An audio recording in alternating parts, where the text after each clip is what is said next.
Hello everyone, welcome back to my channel. आज की इस वीडियो में मैं आपके लिए लाया हूँ एक बहुत ही इंपॉर्टेंट टॉपिक, जिसमें अगर आप किसी कंपनी में अकाउंट ऑफिस में काम करते हैं तो उस कंपनी की जो सैलरी सीट है वो एमएस एक्सेल में आप कैसे रेडी कर सकते हैं वो मैं आपको सिखाने जा रहा हूँ। सो विदाउट टाइम वेस्ट किए हम अपने वर्क को स्टार्ट करते हैं। तो सबसे पहले हमें उन हेडिंग्स को लिखना है जिस जिस हेडिंग में हमें सैलरी देनी है या फिर जो कोई एम्प्लॉय है उसका डिडक्शन करना है, वो हम यहाँ पर लिखना स्टार्ट करेंगे। तो मान लीजिए जो हमारे हेडिंग्स हैं, फर्स्ट हेडिंग है ई आई डी, एम्प्लॉय की आईडी क्या है। Next is E name, employ का नेम। नेक्स्ट इज डेजिनेशन या पोस्ट, के किस पोस्ट पर या किस डेजिनेशन पर जो एम्प्लॉय है वो वर्क कर रहा है। नेक्स्ट है बेसिक सैलरी, यानी जो एम्प्लॉय है उसकी बेसिक सैलरी कितनी है। नेक्स्ट है टोटल डेज, मीन्स के जिस मंथ की आप सैलरी बना रहे हैं उस मंथ में कितने डेज हैं। नेक्स्ट लिखना है एब्सेंट, एब्सेंट मीन्स के आपने उस मंथ में कितनी छुट्टियां ली हैं वो यहाँ पर लिखा जाएगा। नेक्स्ट है अटेंडेंस, अब यहाँ पर आपको अटेंडेंस लिखनी मीन्स अगर आपका महीना 30 डेज का है और आपने 2 डेज की छुट्टी ले ली थी तो यहाँ पर अटेंडेंस आएगा दोनों को माइनस करके कि 30 - 2 = 28, यानी 28 डेज आपने कंपनी को अटेंड किया। नेक्स्ट अब हमें निकालना है कि 20 डेज के अकॉर्डिंग हमारी जो सैलरी है वो कितनी बैठेगी। तो यहाँ लिखना है हमें सैलरी। नेक्स्ट है हम यहाँ से क्या लिखना स्टार्ट करेंगे, अब यहाँ से हम वो लिखते हैं जो अलाउंसेस हमें कंपनी प्रोवाइड करा रही है, यानी जो एक्स्ट्रा फैसिलिटी हमें कंपनी प्रोवाइड करा रही है। तो सबसे पहले इसके अंदर आता है HRA। HRA क्या होता है?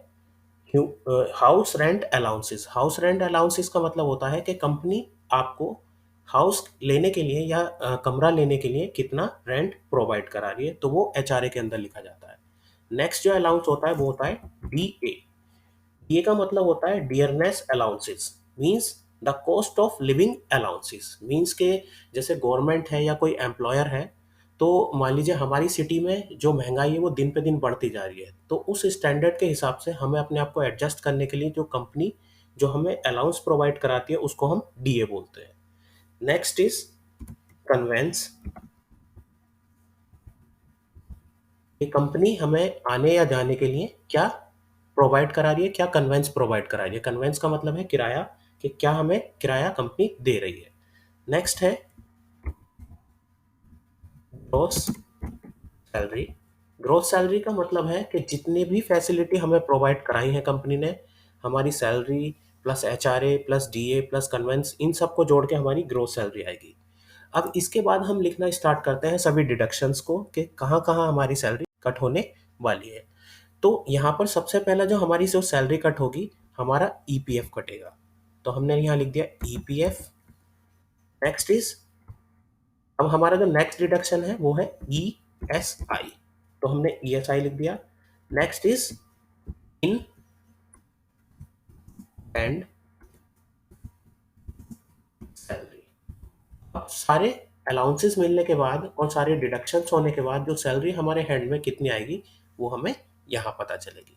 तो सबसे पहले हम लिखना स्टार्ट करते हैं। मान लीजिए हमारी कंपनी में 7 एम्प्लॉयज़ हैं, तो हम उनकी आईडी जो है वो लिखना स्टार्ट करते हैं। तो फर्स्ट एम्प्लॉय की जो आईडी है दैट इज 1001, जो सेकंड एम्प्लॉय है उसकी आईडी है 1002, जो थर्ड एम्प्लॉय है 1003, फोर्थ की 1004, 1005, next is 1006 and next is 1007। मान लीजिए पहला जो हमारा एम्प्लॉय है उसका नेम है पुनीत कुमार। नेक्स्ट है Naman Kumar. Next is Parth Singh. Next is Sharma. Next is Dhruv Kumar. Next Kapil Singh. Next is Jay Kumar. अब हमें इनकी डेजिग्नेशन लिखनी है। मान लीजिए जो पुनीत जी हैं वो स्कूल में प्रिंसिपल हैं, तो हम यहाँ लिख देंगे प्रिंसिपल। मान लिया जो नमन जी हैं वो क्या है, वाइस प्रिंसिपल है, तो हमने यहाँ लिख दिया वाइस प्रिंसिपल। नेक्स्ट जो सभी लोग हैं, कुछ हमारे पियोन्स हैं और कुछ टीचर्स हैं, तो हम यहाँ उनकी डेजिग्नेशन लिखेंगे, टीचर, टीचर, टीचर, टीचर, और जो जय हैं वो हमारे स्कूल में क्या है, पियोन है, तो हम यहाँ लिख देंगे। मान लिया जो हमारे प्रिंसिपल हैं, जो उनकी जो बेसिक सैलरी है वो 50,000 रुपीज़ है। जो हमारे वाइस प्रिंसिपल हैं उनकी जो सैलरी है वो 40,000 रुपीज़ है। जो टीचर्स हैं उनकी सभी की सैलरी 30,000 है। हम यहाँ सब में 30,000 टाइप कर देंगे। जो हमारे स्कूल में पियोन है, मान लिया उनकी सैलरी 15,000 रुपीज़, तो हमने यहाँ पे सबकी बेसिक सैलरी लिख दी। अब मान लीजिए मैं किसी मंथ की सैलरी बना रहा हूँ जिसमें 30 डेज है, तो मैं यहाँ 30 लिखूंगा। अब ये 30 मुझे बार बार लिखने की ज़रूरत नहीं है। मैं क्या करूँगा, जो ऑटो फिल हैंडल है उसको हम स्क्रॉल करेंगे और ये जो 30 है ये हमारा यहाँ पर पेस्ट हो जाएगा। अब हम यहाँ पर एब्सेंटीज लिखना स्टार्ट करेंगे। मान लिया जो हमारे पुनीत जी हैं उन्होंने 2 डेज की छुट्टी ली थी। नमन जी ने कोई छुट्टी नहीं ली, तो यहाँ 0 लिख देंगे। नेक्स्ट है कि जो हमारे पार्थ जी हैं उन्होंने 1 डे की छुट्टी ली। निशांत जी ने 2 डेज की छुट्टी ली। ध्रुव जी ने 3 डेज की छुट्टी ली। एंड कपिल जी ने 2 डेज की छुट्टी ली। एंड जो जय जी हैं उन्होंने 5 डेज की छुट्टी ली। अब हमें निकालना है अटेंडेंस। अटेंडेंस मीन्स के किस उस मंथ में जो हमारा एम्प्लॉय है वो कितने दिन प्रेजेंट रहा। तो अब हम यहाँ पर निकालेंगे, वो निकालेंगे हम equals to total days minus absent. जैसे ही एंटर करेंगे हमें पता चल जाएगा कि जो हमारी अटेंडेंस है वो कितने डेज रही। अब नेक्स्ट सभी की अटेंडेंस निकालने के लिए हम क्या करेंगे, इसको स्क्रॉल करेंगे। जो हमारा ऑटोफिल हैंडल है उसको स्क्रॉल करेंगे तो हमें ऑटोमेटिक पता चल जाएगा कि हमारी जो अटेंडेंस है वो कितने दिन रही। तो हमने देखे यहाँ पर जब इस ऑटोफिल हैंडल को स्क्रॉल किया तो हमें यहाँ पता चल गया सभी की अटेंडेंस। अब इन डेज के अकॉर्डिंग हमें क्या करना है, सभी एम्प्लॉयज़ की सैलरी निकालनी है। तो सबसे पहले हम 1 डे की सैलरी निकालेंगे। 1 डे की सैलरी निकालने के लिए हम क्या करेंगे, इक्वल ब्रैकेट स्टार्ट। अब हमारी बेसिक सैलरी कितनी थी, 50,000। अब हमें 1 डे की सैलरी निकालनी है तो हमें क्या करना पड़ेगा, इसको डिवाइड करना पड़ेगा टोटल नंबर ऑफ डेज से। तो टोटल नंबर ऑफ डेज कितने थे हमारे 30, तो हमने उसको सेलेक्ट किया। Now bracket close. अब हमारी जो 1 डे की सैलरी है वो हमारी आ गई है, लेकिन जो मंथ है उसमें हम कितने दिन प्रेजेंट रहे, 28। तो अब हमें क्या है, इस वाले सेल से इसकी मल्टीप्लिकेशन करनी पड़ेगी क्योंकि हमें 20 डेज की जो सैलरी है वो उस एम्प्लॉय को प्रोवाइड करानी है। तो मल्टीप्लाई बाई 28। अब एंटर करेंगे तो हमें इनकी सैलरी पता चल गई कि जो 20 डेज के अकॉर्डिंग इनकी जो सैलरी है वो इतनी बनेगी। अब सभी की सैलरी बनाने के लिए हम क्या करेंगे, वापस से ऑटोफिल हैंडल का यूज़ करेंगे। जैसे ही हमने ड्रैग किया, देखिए यहाँ पर सभी की सैलरी आ गई है। तो नंबर ऑफ डेज के अकॉर्डिंग इनकी जो सैलरी है वो हमें पता चल गई है कि इनकी जो सैलरी है वो कितनी है। नाउ अब हमें क्या करना है, अब हमें सारे जो अलाउंसेस हैं उनको निकालना है। मान लीजिए जो एचआरए है वो हमारा 8% है सैलरी का, तो हम यहाँ लिख भी देते हैं 8%। अब हमें 8% निकालने के लिए, परसेंट निकालने के लिए मैंने एक वीडियो बनाई थी, तो आप उसमें परसेंटेज देख सकते हैं कैसे निकाली जाती है। अदरवाइज इस वीडियो में मैं आपको परसेंटेज निकालने का एक बहुत ही अनोखा तरीका बता रहा हूँ, जिसमें आपको क्या लिखना है, सबसे पहले इक्वल, और जिसके अकॉर्डिंग परसेंटेज निकालनी है उसको सेलेक्ट करेंगे, मल्टीप्लाई बाई।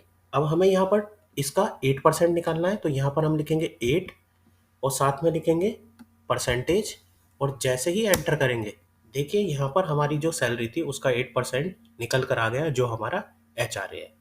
अब हमें सभी का एचआरए निकालने के लिए क्या करना है, इस सेल को सेलेक्ट करना है और इस ऑटो फिल हैंडल को हम क्या करेंगे, ड्रैग करेंगे। तो हमारी जो एचआरए है वो यहाँ पर निकल कर आ गई है। अब हमें निकालना है डीए। मान लीजिए जो डीए है वो हमारा 10% है सैलरी का, तो हम यहाँ पर लिखेंगे 10%। 10% निकालने के लिए हम क्या करेंगे, फिर से उसी मेथड का यूज करेंगे, इक्वल जो हमारी सैलरी थी वो, देन मल्टीप्लाई बाई 10%। अब जैसे ही एंटर पर क्लिक करेंगे, देखिए हमारा डीए यहाँ पर निकल कर आ गया। अब सभी का डीए निकालने के लिए फिर उसी मेथड का यूज करेंगे। हमने क्या किया, सेलेक्ट किया और सेलेक्ट करने के बाद इसको ऑटोफिल हैंडल को स्क्रॉल किया, तो सभी का डीए यहाँ पर निकल कर आ गया। अब हमें निकालना है कन्वेंस। तो कन्वेंस निकालने के लिए हमने फिक्स किया हुआ है, मान लिया जो हमारे प्रिंसिपल सर हैं हम उनको 1000 रुपीज़ कन्वेंस प्रोवाइड कराते हैं। नेक्स्ट जो वाइस प्रिंसिपल हैं उनको 800 रुपीज़ कन्वेंस प्रोवाइड कराते हैं। जितने भी हमारे टीचर्स हैं हम उनको 500 रुपीज़ कन्वेंस प्रोवाइड कराते हैं, तो सब में हम 500 टाइप कर देंगे। नेक्स्ट जो हमारे पियोन हैं हम उनको 300 रुपीज़ कन्वेंस में प्रोवाइड कराते हैं। नाउ अब हमें निकालनी है ग्रोस सैलरी। तो ग्रोस सैलरी निकालने के लिए जो जो हमें फैसिलिटी प्रोवाइड कराई जा रही थी उन सभी को हमें क्या करना है, प्लस करना है। तो ग्रोस सैलरी निकालने के लिए हम यहाँ लिखेंगे equal then salary plus HRA plus DA plus conveyance. तो ये हमारी जैसे ही एंटर करेंगे ग्रोस सैलरी निकल कर आ जाएगी। नेक्स्ट अब हमें क्या करना है, सभी की ग्रोस सैलरी निकालनी है। तो हम क्या करेंगे, इस ऑटो फिल हैंडल को क्या करेंगे, नीचे की साइड स्क्रॉल करेंगे, तो सभी की जो ग्रोस सैलरी है वो हमारी यहाँ पर निकल कर आ गई। अब हमें निकालने डिडक्शंस। तो सबसे पहला जो डिडक्शन है वो है ईपीएफ। तो ईपीएफ मान लीजिए हमारा जो डिडक्शन है ईपीएफ का वो होता है 12% ऑफ सैलरी।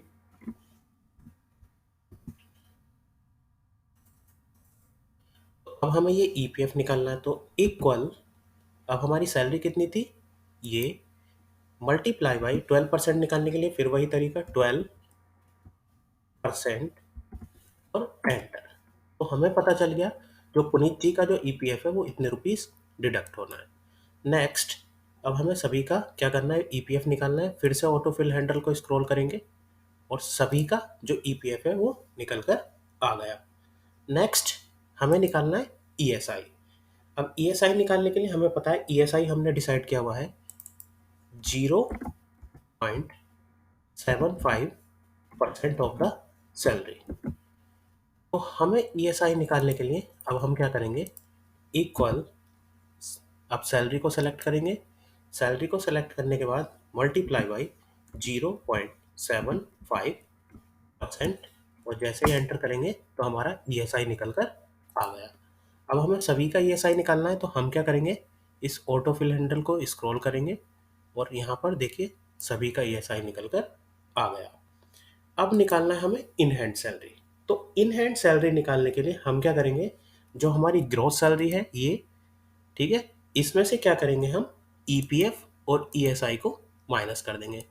तो यहाँ पर फॉर्मूला लगाते हैं equal gross salary minus EPF minus ESI. अब जैसे ही एंटर करेंगे तो हमें पता चल जाएगा कि पुनीत जी की जो सैलरी है इन हैंड वो कितनी आनी है। अब हमें सभी की सैलरी अगर निकालनी है तो हम क्या करेंगे, यहाँ पर जो ऑटो फिल हैंडल है उसको क्या करेंगे, स्क्रॉल करेंगे, तो यहाँ पर हमें सभी की जो इन हैंड सैलरी है वो पता चल गई है। अब मान लीजिए देखिए किसी में तो डेसिमल में यहाँ पर बहुत सारे पॉइंट आ रहे हैं, किसी में कम आ रहे हैं, तो हम क्या करेंगे, अपने माउस को राइट क्लिक करेंगे। राइट क्लिक करने के बाद हम यहाँ पर जाएंगे फॉर्मेट सेल में। अब देखिए हमारा फॉर्मेट सेल ओपन हो गया।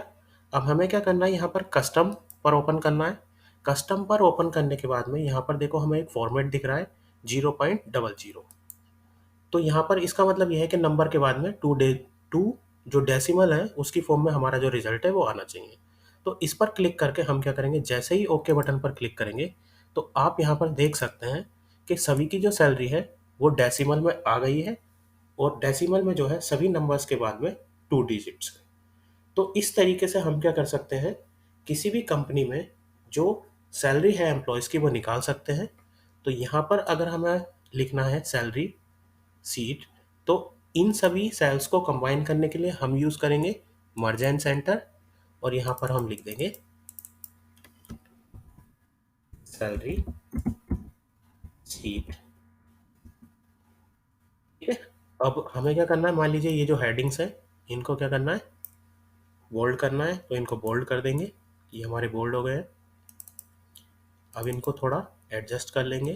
तो इस एडजस्ट करने के लिए हम क्या करेंगे, डबल क्लिक करेंगे माउस का हर सेल पर जाकर। देखिए ये अपने आप एडजस्ट होते जा रहे हैं जैसे ही हम ऊपर जाकर डबल क्लिक कर रहे हैं।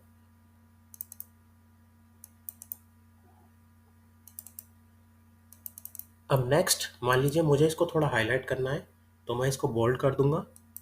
बोल्ड करने के बाद में इसका जो साइज़ है वो हम थोड़ा बड़ा कर देंगे। तो इस तरीके से जो आपकी कंप्लीट जो सैलरी शीट है वो रेडी हो गई है। और अगर आपको हमारा ये वीडियो पसंद आया तो आप हमारे चैनल को सब्सक्राइब कर सकते हैं, लाइक कर सकते हैं और बेल आइकन को क्लिक कर सकते हैं। Thank you everyone.